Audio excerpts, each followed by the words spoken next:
Cold day in Adelaide. Yep. Welcome back! Another episode of Murph Mitise show. Look at that one. In this next song, you must march around the room. Here we go. I know what the fuck I'm doing. Just sit down in the chair. Welcome back! Another episode of Murph Mitise show. We've changed our orientation because we got some feedback from the last ones. Yeah, it's all about that incorporation, getting you in with us. Involved with us. Like, I was showing a friend, and she was like, looks weird. And I said, what do you mean it looks weird? And she was like, it looks like it's a panel interview, and then you're talking to someone there, and then you're like this, and then they're like that. And so I was like, oh, fine. It was actually probably pretty good for our neck as well. Yeah, and that's hey Adam, how you doing? So we've had a big couple of weeks. Well, one's been released. One's been released. Well, by the time this comes out, Both Wills will both be will be released. released. Yeah, yes.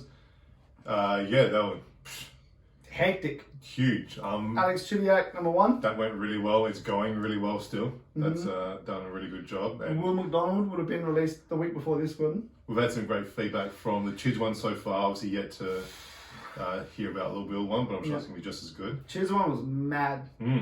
Like 5 times our usual uptake in 24 hours. Yeah, it's still going up. Yeah, it's fantastic. And it's such a different message to what we've normally been doing.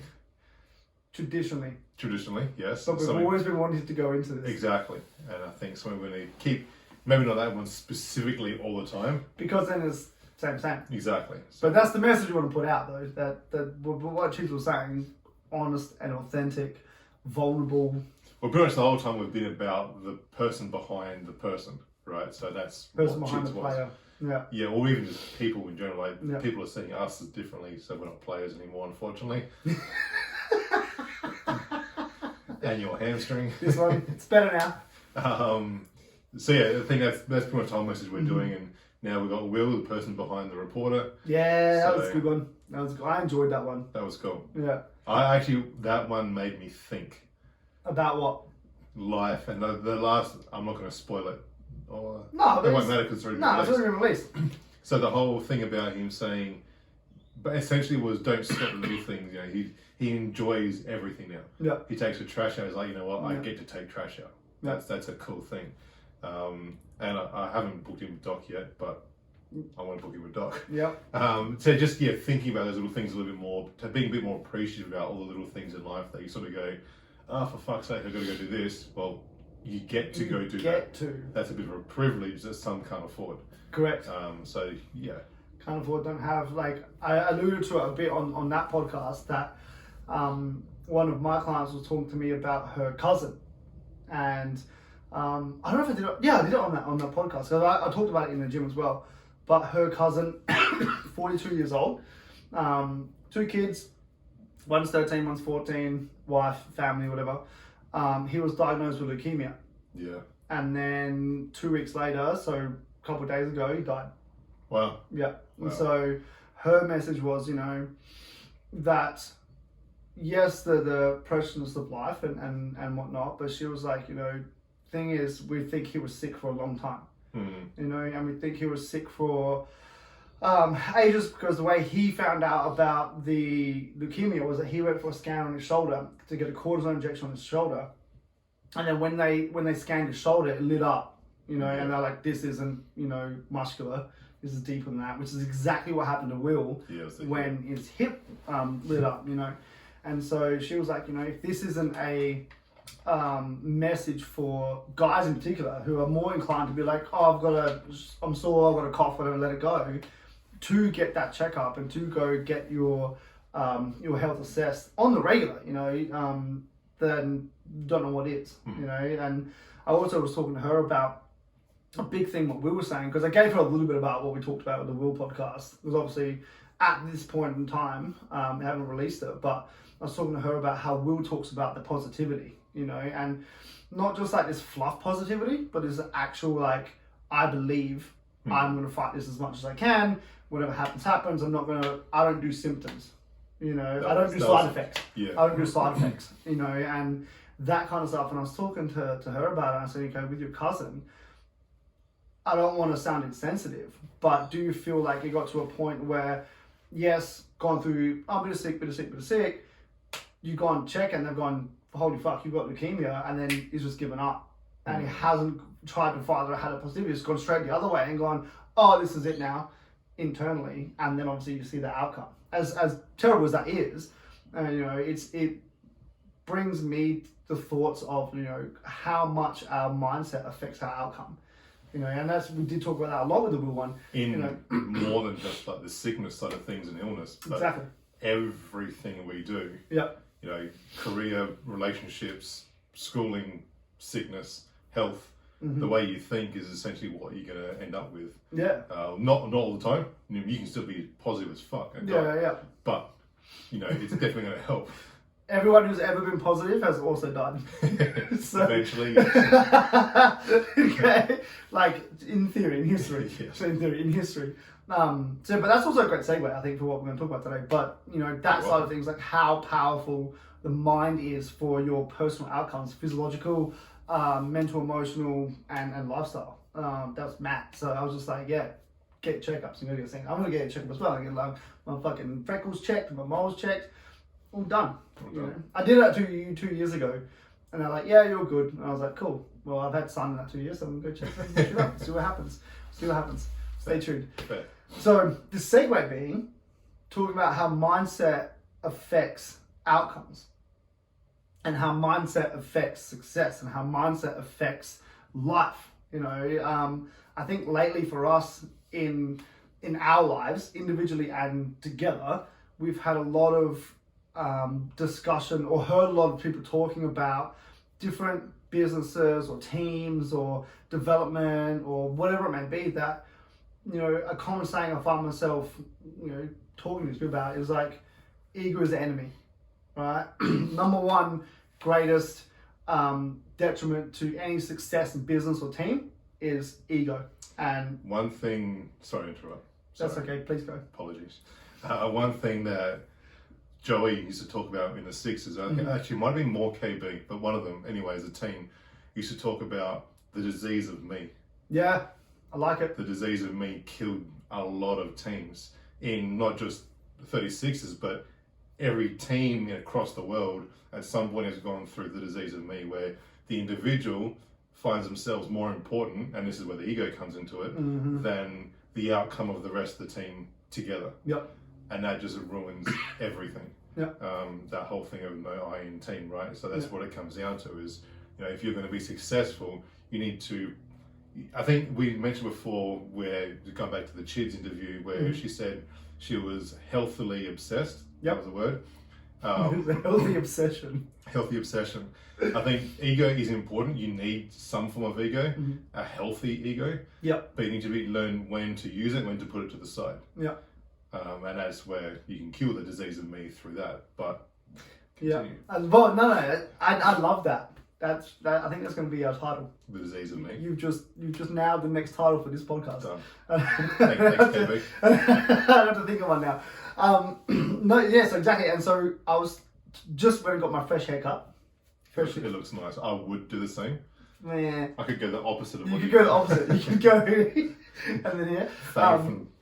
Fade. I think I've talked about my barber before here, haven't I? I Yes. think I have, right? Yes. And I didn't. My usual barber didn't cut my hair today, but he was in the barber shop, and there was no one else around. It was just me, Dom, and then Simon's my usual barber. He was just hanging out, being the owner, and I loved it. A few things I picked up was that Dom was doing his thing with my hair, and like Simon's like checking in, like watching what he's doing, and Josh likes doing this here, and like that, like detail oriented, right? And I'm like, I fucking love that because I resonate with that when I'm in the gym, right? Anyway. But he's very spiritual, and he's very much into his yoga, and he's like, oh, how's the podcast going? Simon was asking, how's the podcast going? I said, yeah, I'm actually going off right now to go film it. And I said, today we're going to talk about ego. And he was like, oh, that's his thing. And he started talking about, Western society tends to vilify ego as a bad thing, but as humans, we have an ego. It's part of who we are. It's like that yin yang, right? It's how you control it and what you utilize it for and where you invest in it. And you're saying, in yoga, they have this this theory of the five. Now, what was it? The 5 human. I wrote it down on my barbershop card. I was like, I need that right now. It's like the 5 human obstacles. this here, by the Quick by Vix.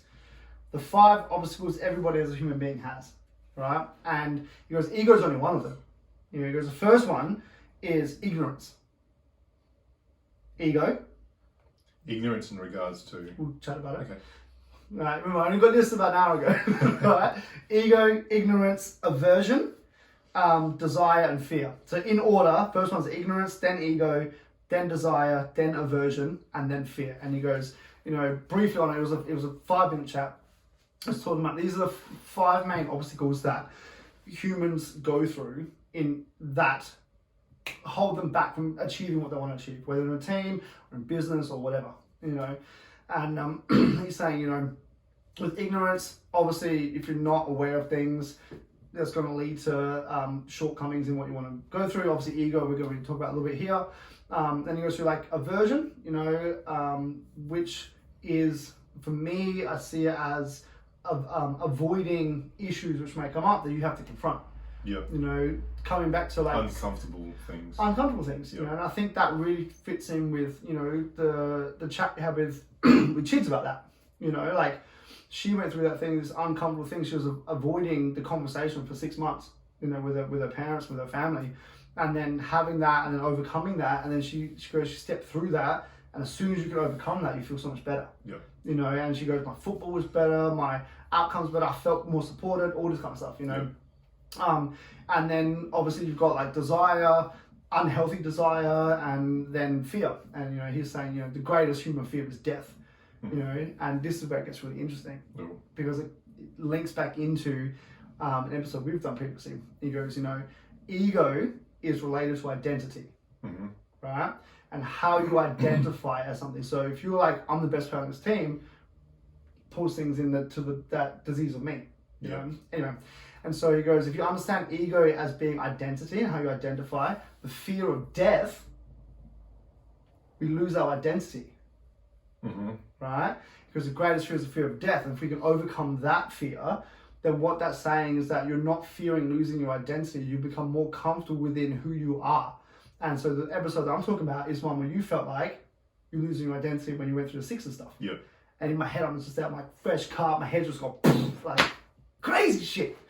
So I want to kind of bring that into it, and I was like, you know what, this is a conversation I had an hour ago, but it fits in with everything I'm going to talk about today, and I was going to throw it to you and ask you about when you have worked in teams or for businesses or in your personal life, where and when have been instances that you have seen or identified someone's ego, could be your ego or someone else's ego within that system, causing a detriment to the outcome of that system? Top of my head, I can't think of something too specific. I guess, in teams would be when people just think they're right. And it's not so much that they think they know it all. That wasn't the case in these situations. Is they think that they're right. And this goes from coaching staff, players, all the way to the very top in administration, where they just go, you know what, actually even ball boys, I've seen that in that case as well. And I shouldn't say they're the bottom, they're an imperative part of the team, but ball boys and girls. Where you just think that, no, what I'm doing, I know is right. And it could just be that it's right for them. They don't understand the culture of the team or the situation of the team, or they don't really understand what the team needs at that point in time. So I think the team needs are on a continuum where you've got this overarching need or desire or goal, which would be, obviously every team is win a championship, win a premiership, grand final, championship, whatever it might be in the sport. But the team needs per day can change. So on some days they might need to be smashed. Some days they might need to be nurtured and looked after. Some days might be something else. And I think it's where you've got in your head a predetermined situation where this is what we're going to do today. And they go in with that idea, or a player might come in and be like, this is what we're going to do today with his idea, but they're not adaptable to the actual day itself. Where they go, now this is the way it's got to be, and that's all there is to it. But the day itself doesn't call for that situation. Doesn't call for that kind of experience. So that's where I think that comes into it, that I've seen a lot of. Unfortunately, it was with the Sixers a fair bit, but I've seen it with other teams as well, where it was people just coming in thinking, this is what has to happen today, regardless of what else is going on. Yeah. And that causes a big breakdown. Yeah. And hopefully the breakdown doesn't last too long. They normally didn't. They normally only lasted that day. But that's another day you could have had something beneficial out of that you didn't. I think the biggest thing with that, the discussion around ego is when it takes away from the needs and the wants of others. Yep. You know, and when whatever that outcome is, because there are times when the coach is like, this is what we're going to be doing, this is what we're going to be doing today, right? Cool. But is it ego driven? Is that we're doing this because I look better, or to make me feel better, or whatever that self-centered identity of what yourself is, you know? And then if that negatively affects others, that then proceeds to develop into a thing where you start to detriment the success of the team. Yep. You know, and I think that's the biggest thing. Like, not necessarily specific examples. I ask for specific examples, but you've seen that occur where, you know, I see it in business as well, and unfortunately with team currently, where coaches and leaders come out and do not consider the needs of their players or their staff. And what ends up happening is that as this goes on, like what tends to happen is that the players and the staff can kind of be like, oh yeah, that's just so-and-so, oh yeah, that's just so-and-so, oh yeah, that's just so-and-so. And then gets to the point where you're like, well, actually, hang on a second, they haven't considered my needs, you know, and my needs aren't being met, and what I'm getting is not there, so why am I doing this? You know, and I think like there's so many different areas, you know. This brings up a conversation we had on a entertaining night a few weeks back now. Give us some context. Where I'm not going to. That's your story. That's not my story. No, because you just rubbed my shoulder. The people listening on the Spotify, I don't know why you rubbed my shoulder. He's got a bit of a sore shoulder. Had a few drinks that night. Let's put it that way. We had a good conversation about love language. Yes.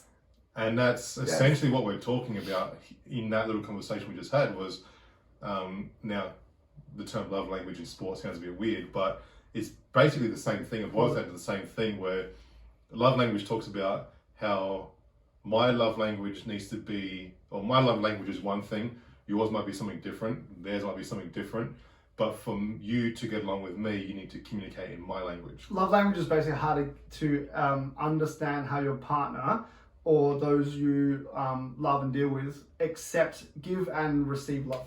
Yep. Yeah. And that goes to the same as sport. Correct. So it might not be love so much, but it might, or it may be love, I don't know. Yes. Where you need to understand, okay, for them to accept my message, I need to talk to them the way they need to be spoken to. Correct. And then for them to accept it, they need to understand the way I want to say it as well. So there needs to be that bit of give and take, but that's just understanding, that's communication essentially, so that's breaking down personal communication. That's brought that back. I'm glad you remembered that, Jack. That was after wine number 3. Wine number 3, love language. Murph Mitise, let's talk about That's after wines. You want to have an interesting discussion? Let's get a bottle of wine. Let's have a chat. Get a bottle of wine. Let's have a chat. So yeah, and you know, I really loved today when you know, Simon was talking about the ego being attached to identity and how you identify, and if there are things that are occurring, say within a team or within a business, within a sport, that are grating against your identity or affecting or causing you to have disconnect to what you identify as, then that is going to then lead to this kind of like explosion of, you know, whatever might come out ego-wise. You know, no, I want to do this because I want to look better, right? Because you think that maybe you're not looking good if this happens, you know, and understanding where that comes from. And that does come from, like you're saying, you know, understanding the needs of those in the team and understanding what the vision is of those in the team and understanding that, you know, being able to communicate in a way that what I'm going to be doing isn't necessarily going to be the way that you want to do it. But if we can get on board with how we're going to go about it and why that is the case, you can start to work through the identity issues. You know, if you're a coach and you're not identifying that you're the best at what you're doing, but then the team isn't performing, you know, then that just exacerbates. You're like, we're not the best, fucking want to be the best, and you start doing different things, acting in different ways, and the ego starts to take over. Yep. You know, negatively. You know, but I think you need to have that, understand that how you identify, as we discussed in that previous episode, how you identify subconsciously affects how you output. You know, and I think for me, as you know, the last couple of years have been massive for me in regards to personal development and understanding how I identify myself, and how I think about myself in certain situations, you know, and how that then presents to other people, you know, and does it come across like, are people going, oh, got an ego, you know, negatively affecting the business or negatively affecting your team or negatively affecting this, that, the other, you know, and I think that it takes work to start to go, oh, hang on a second, you know, the disease of me, well, this is just going to affect everything. And how can I then ensure that, you know, if I'm the one that's being affected by someone else's ego, how can I then work with that person to get the success for what we need? Yep. Does that, it's deep! It's deep, it's full on. It's deep. Yeah, I don't know what else to say about that one. It goes far. And I was just thinking, like, you know, I felt like I needed to discuss it more, because I feel like previously, in the last, like I said, the last couple of years, before I started working myself, I would have been a bit more egocentric. Yep. You know, and would have been would have been less inclined to admit failure. What do you think changed you? Fucking mad ass relationship that fucking tore me down. Mentally challenged me, not tore me down, it sounds bad, but like going through a situation where I had to confront my uncomfortable reality, you know, and where I had to confront my uncomfortable situation that I was in, that I was just kind of coasting along in, and going, okay, this was my personal life. And then going, you know, my professional life, I like to think of myself as like, okay, I constantly push and I will constantly challenge the norms and I will constantly do this, and challenge myself to be better in what I'm doing. But then in my personal life, I'm not doing that because I'm just kind of coasting because of the situation I was in, you know, and having this just, this kind of realization, you know, because of the situation I got into at that time and how things developed at that time. And then met someone who like challenged me in that way to think about things differently. That's what kind of caused that initial like, holy fuck, like there's some shit here I need to work through, you know. And that was probably the initiation of it.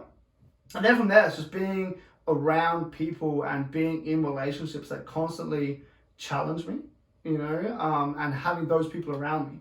You know, my family have always challenged me, you know, and always pushed me to think about things differently. But since moving out, I'm not around them all the time, you know, and I have people around me now or I like to keep people around me now who do constantly challenge me, you know what I mean? Like all my like close friends and family members that I see and all that kind of stuff, like everyone in my circle, was it clientele, members, whatever, always challenge me now, you know, and I like to keep that in my circles. There's a limit to how much challenge I go through. There was a period there was a lot, but now like I'm daily questions and daily I'll say challenging it, you know, why is this the case? Why do you think that? And then it causes me to reflect upon, okay, why do I think that?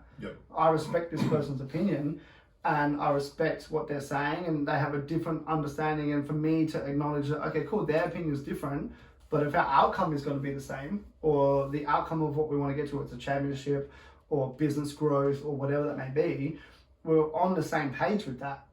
But how can we then work together? Because my opinions are different and my views are different. You know, whether I'm the coach of the team or owner of the business, this person still wants the teams to succeed or the business to succeed. You know, and so it's that, oh shit, I need to reflect on some things, you know, and acknowledging that you don't know everything. You know, and that was probably the big thing, like from that period moving forward, it was like the acknowledgement that, okay, I don't know everything. And over that time period, I really went into myself and realized that my strengths were in being non-emotional. as non-emotional.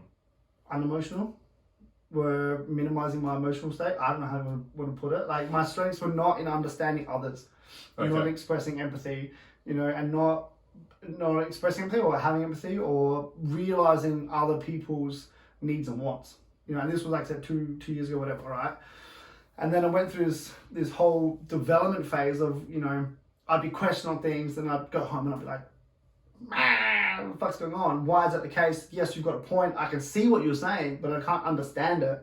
Yeah. And then I would start listening to like podcasts and reading books and shit on it. And like, this is an area of development that I need to look into more and be aware of more. Brene Brown at that time, fantastic. Yeah. Fantastic. About like what specifically? Empathy. Understanding empathy and being able to express empathy more, and realizing how your perception and understanding of ideas and life itself isn't necessarily what other people's understanding is, and then how to communicate with that and connect with that. As someone who is completely logical thinking, rational thinking, creative, but one-way inclined, to be challenged on the completely opposite end of the spectrum, it causes me, and it was a case where I was like, well, I'm willing to explore. I'm in a point in my life I'm willing to explore what this means and how this goes. I'm not staying rigid to who I am and what you're saying is wrong. Adaptable, and that's what sort of brought that up for me. And I feel great. Like, right now, I'm like, you are bouncy and shit. I'm all bouncy and shit now. Last 2 years, and I feel like, I think you've heard me before, where you've seen the change in me over that time. I don't know if it was you or somebody else, but I hope it's regardless. Someone said it. Someone said it about being more understanding, more open. I'm like, you know what? That's because I know when to admit I'm wrong. I hope, or understand that. Okay, well, what I'm feeling. Here's what I'm feeling. So I'm more. You know what it is? I'm more able to express my feelings. Yeah, that's something I've recently learned, or probably the last 3 years, learned how to do. Talk. I'm an internal person, you know this. I know this. I've got a lot of headspace here to get inside of. I like being in my head, it's fine. And I think that's something you need to be comfortable as well with is, are you internal, are you external, introvert or extrovert? And that's just who you are. You mean, I guess you can probably change that. It'd be very difficult, and I don't think it's natural. But I'm an introvert. I'm more than fine with that. But being able to, the issue with the introverts is no one else knows what you're going through. And they get confused or frustrated with like, why are you like this? I've done nothing wrong, or I'm doing this, and whatever it might be. Now being able to like just basically verbalize, not too much in depth, like being in here, basically verbalize what you are going through. Yes. To help people to understand a little bit more. And that's a great way to communicate. I use that with relationships with clients as well. I talk a bit more about my life with clients. Yes. I don't put things on them. I don't make sure that they're not stressed by my stress. Yeah, that's a really good one to understand. Can you say that again? I make sure my clients aren't stressed by my stress. Yeah. Extrapolate out to not clientele, but people around Everyone you. around me, yeah. Everyone around you. I don't like other people. I don't like putting stress on other people. No. I want to make sure when people leave me, they're like, I feel good. Yeah, it was good to be around Murph. Yeah. I don't want people walk, because I've felt the whole walk away from someone being like, fuck, I'm exhausted. And you can't quite figure out why until you find a pattern that it's that person. You just feel stress from that person. Yeah. I never want to be that person. But yeah, I've started to learn to talk a bit about my life now. And I think it has been good because you get on a better, deeper level of communication. Yeah. Because they find trust in you. You go, okay, you trust me to be able to tell me your shit. I'm going to trust you to deliver back. Yeah. Here's some stuff that I'm going through. Yeah. And they're quite careful as well. No one wants to some people do, but you just deal with that. It's part of being a coach. No. Shrug it off. Yeah, exactly.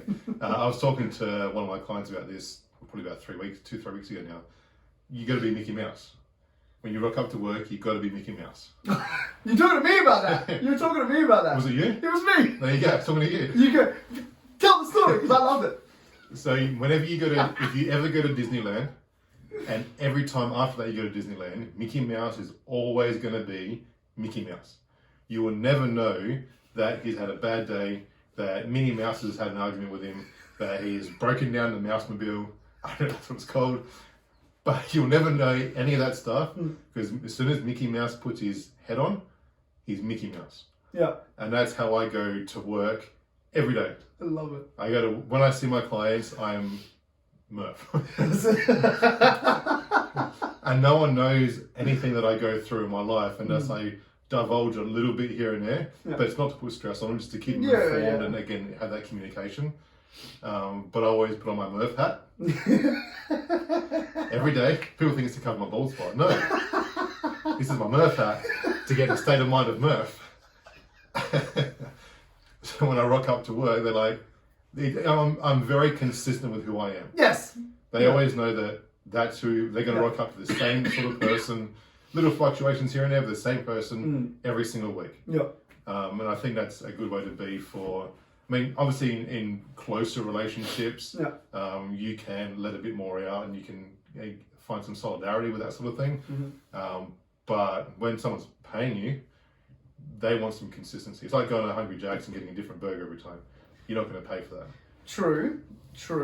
They do want consistency, but they also want you to be human and authentic. Yeah, that's why I say that you've learned that bit of a give and take. So you give just a little bit, but not something to put stress on the person. Yeah. That sort of thing. I think the vulnerability is huge, and that's probably something that I've learned, and to express your emotions. When you can express a bit more how you're feeling, and this was a hard thing for me. Like in the last year, I've said I feel like this more than I've said in the last 31 years. Right? This is how I feel. Let's talk about this. And it's been super positive. You know what I mean? It's been really positive to do that.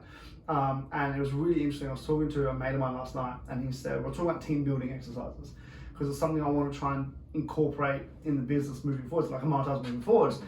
Team building and catching up and actually having like connection rather than just being like, here's a business meeting and let's do this and let's do that, whatever. We still have a connection, but now have something a little bit more. Because we know what business meetings are like. Yeah, right? Consistent, right? So he was talking to me about something that he had done with the team that was really positive and really powerful because it's the most powerful thing that I've experienced in my life, right?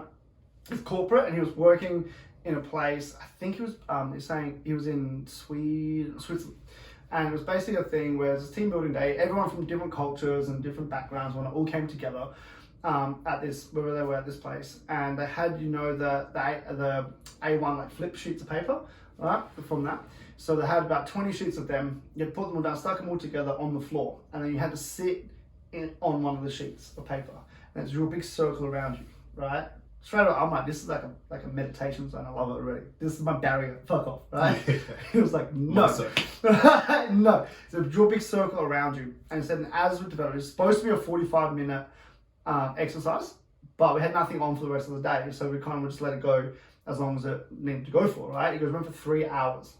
And what it was that someone would start in the team, it was about 20 people.